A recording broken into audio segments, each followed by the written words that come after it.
அது அவங்கவுங்களோட விருப்பம். எனக்கு பிடிச்சிருக்கு, நான் இப்படிதான் இருப்பேன்.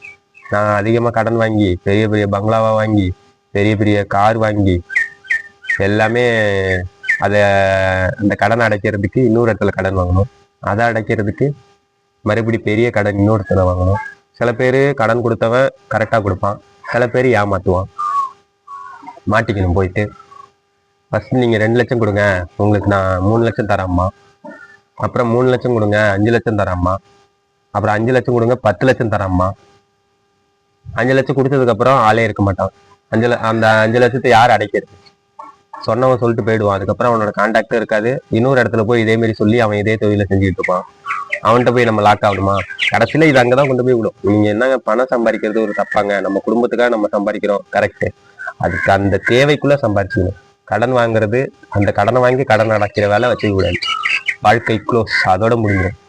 அதே போல அதிகமான ஆசையை வளர்த்துக்கிட்டு அதிகமான தேவையை தேடி ஓடக்கூடாது.